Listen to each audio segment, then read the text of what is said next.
उत्तराखंड में एक बार फिर मौसम विभाग ने भारी बारिश का अलर्ट किया जारी। मौसम विभाग के निदेशक डॉक्टर विक्रम सिंह ने बताया कि सोमवार को राज्य के 2 जनपदों में भारी बारिश का अनुमान है। देहरादून और बागेश्वर में भारी बारिश की सोमवार को संभावना है। उन्होंने बताया कि मंगलवार से भारी बारिश की संभावना अधिक है। इसके तहत 10 अगस्त तक प्रदेश भर के अधिकांश जनपदों में भारी बारिश की संभावना है। उन्होंने बताया कि मंगलवार से उत्तरकाशी, बागेश्वर, रुद्रप्रयाग, चमोली, नैनीताल, पौड़ी, टिहरी में भारी बारिश की संभावना बनी हुई है। इस दौरान उन्होंने पहाड़ की यात्रा करने वाले लोगों से विशेष सावधानी बरतने की भी अपील की।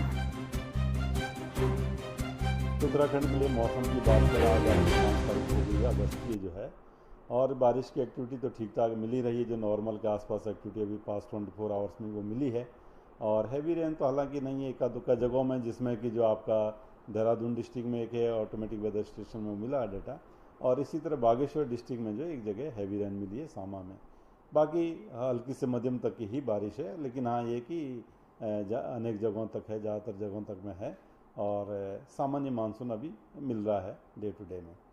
आगे बात कर लें आज के बाद, जो आज तो मैं कहूँगा कि सामान्य के आसपास है उससे थोड़ा कम ही रहेगा, और हैवी रेन की संभावना थोड़ी बहुत है। बागेश्वर डिस्ट्रिक्ट है, एक आध स्टेशन मिल सकता है, या इसी तरह देहरादून डिस्ट्रिक्ट में। तो ये रखे हमने आज हैवी रेन में, वो येलो वार्निंग में।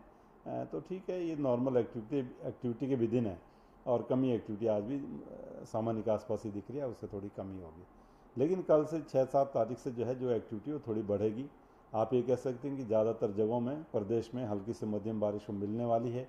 और आगे पूरे वीक की अगर मैं बात करूं, जो है करीब 14-15 तारीख तक भी जो है, तो अब कल के बाद जो है या कल शाम रात से आगे जो एक्टिविटी है वो प्रदेश में थोड़ी बारिश की बढ़ेगी। और आप ये कह सकते हैं कि जो हल्की से मध्यम बारिश है वो ज़्यादातर जगहों में मिलने वाली इन 6-7 दिन में आगे जो है। और इसके साथ साथ जो भारी वर्षा है वो भी कहीं कहीं पर मिलेंगी। तो जिसमें कल के बाद दिख रहे हैं कि जो जो डिस्ट्रिक्ट है उसमें अंदर के हैं, उत्तरकाशी, चमोली या बागेश्वर और रुद्रप्रयाग, इनमें दिख रहा है। इसी तरह जो देहरादून, नैनीताल है, या पौड़ी, टेरी, उसमें भी एक्टिविटी दिख रही है कि हैवी रेन आइसोलेटेड वो मिलेंगी। तो 5 से 7 दिन में ये कहूँगा कि सामान्य से थोड़ी हायर साइड में जो है वो एक्टिविटी वो रहने वाली है। और ये देख रहे हैं कि इस समय जो स्थितियाँ हैं, जो हिल्स में अगर बात कर लें ज़्यादातर जो है, तो कहीं ना कहीं जो सॉयल है या उसकी जो वाटर होल्डिंग कैपेसिटी है वो सेचुरेशन पे पहुंच चुकी है।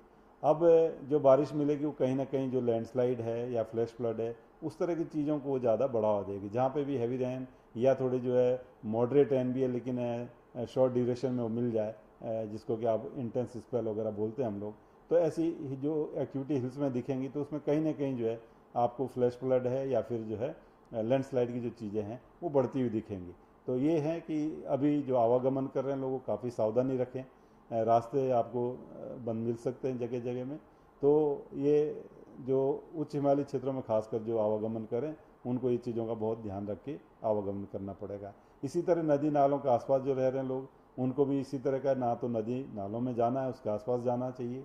और दूसरा जो है जो रह रहे हैं वहाँ लोग, जो पता है उनको कि वनरेबल है, अगर जल स्तर बढ़ता है तो वो ऐसे दिक्कत में फंस सकते हैं, तो उनको काफ़ी सतर्क रहना है, और या सेफ जगह पे वो उनको जाना चाहिए। तो हिल्स में अभी मैं कहूँगा कि अच्छी एक्टिविटी जो है सामान्य या उससे थोड़ी ऊपर ही एक्टिविटी जो है कल के बाद जो मिलने वाली है, कल से आगे मिलने वाली है, तो कहीं ना कहीं थोड़ी दिक्कतें वो बढ़ेंगी। जी सर, चारधाम लोकेशन की बात